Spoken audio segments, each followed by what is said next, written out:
Learning a new language is easy actually, and I'm saying this as a person that couldn't separate two voices from each other as a kid. Forget about textbooks and everything that you learned at school about language learning. The key to learning a new language is not skill or talent, it's consistency, because nobody is becoming fluent in a day. The main reason people fail is because they stop being consistent. Why? Because either they get bored by the mundane repetition, or they feel like their progress is too slow. When I was 14, I decided I want to become fluent in English, and because I was delusional and thought I would end up with Justin Bieber and I would need to be fluent in English. And it worked. I didn't end up being together with Justin Bieber, but I did end up becoming fluent in English. So this is what you need to do.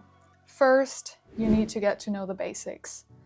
I recommend you getting a Duolingo. This is not sponsored by them. Get the free version, and this will help you to stay consistent, do just 1 or 2 lessons a day.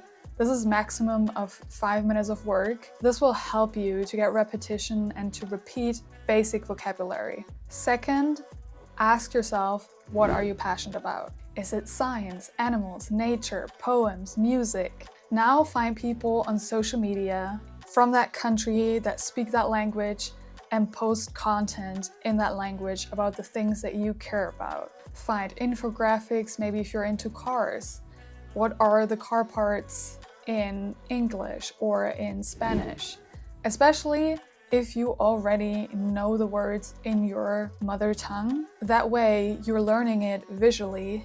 You already know the words in your language and maybe they sound alike, and that even helps you to get better.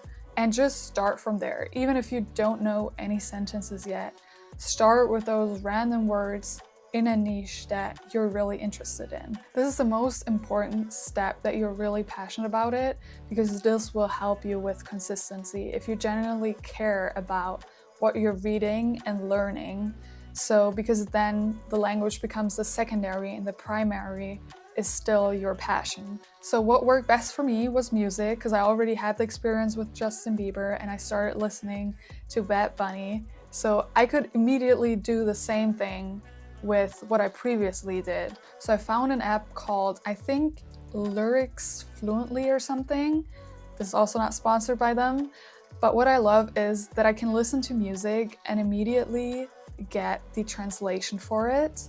And it also has different levels, so in the beginning it just shows you, let's say, the lyrics in English, and then it will also have gaps, so you're practicing your listening, but also your speaking and your reading skills. So it's awesome because it actually doesn't feel like work. It actually feels like a game that I'm playing, so it doesn't feel like, oh, I have to do this now, but I feel excited to learn about the lyrics, the background of the song, because I would already listen to music on the bus. I would then just replace listening with like actually reading the lyrics while I'm listening to it. So it never felt like work, and I think that will help me to get fluent, and it will also help you to get fluent. Third thing is that you need a why. You will not wake up feeling motivated every day, so you need a reason why you're learning the language in the first place. Is it because you would like to move there sometime? Is it because you're planning a longer road trip, traveling and wanting to speak that language, wanting to connect with local people because you might be interested in a culture? Is it maybe because you need it for your job? You need to know what is the reason, and that's something that you can remind yourself of every time you don't feel motivated. It's like, I really want this, and the only way I'm able to get there is if I do my lessons today, if I practice a little bit, even if it's just for a couple of minutes. Fourth, this really depends on your budget and what kind of language you're learning, but I would definitely recommend traveling.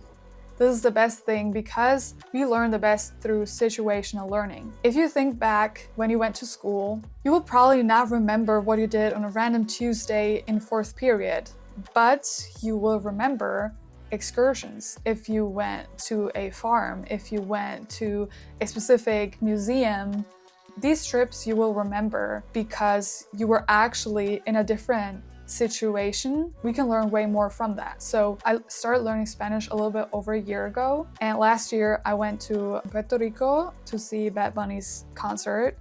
and I went to Spain a couple months after. What I noticed, even though I felt like my speaking, terrible, I barely know anything, I can read and understand stuff, but I feel like freely talking is the most difficult part when learning a language. But I still picked up random words that I maybe already knew, but now they're kind of like reflexive. As soon as someone gives me something, I can say muchas gracias, I can say de nada, por favor. Like these very basic things that you might already know from like your beginning. If you're actually in the situation where you're using them and you constantly hear them, you associate these words with situations in that country.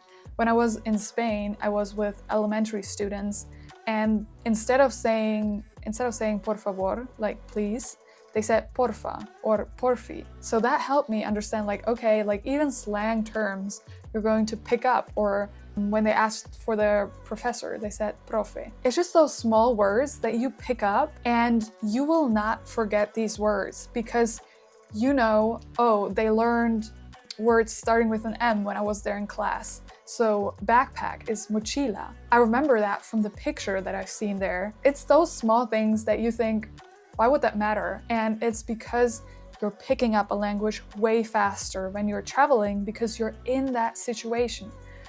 If you learn stacks of vocabularies every day, but you're missing the context in which they're used, it takes 10 or 20 times longer to pick up these words, instead of if you're exposed to them through a situation, which is way easier to achieve if you actually travel to that country. Another thing that you can do, if this is out of your budget, either you can connect with people online from that country that maybe listen to the same music, if you go through maybe group chats of like fan bases or something. But another thing that you can do is look up if there are meetups of native speakers of that language in your city. This really also depends on what kind of language you're learning and how big your city is. But I think even in my small town in Germany, they do have a meetup where like native Spanish speaker meet up. So this is great. Or you can go to restaurants if you have restaurants in that culture of the language that you're learning. And sometimes they're run by native people, so maybe you can also try to practice ordering in their language in case they can speak that language.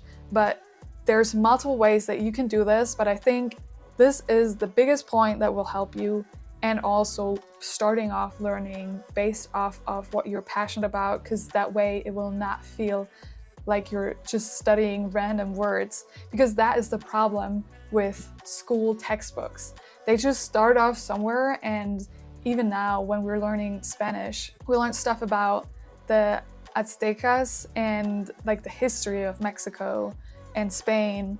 And I feel like these words are so complex, and especially if you're not really interested in that primarily, because I feel like I would rather have a regular conversation about someone's day first before learning about all these like historical words, right?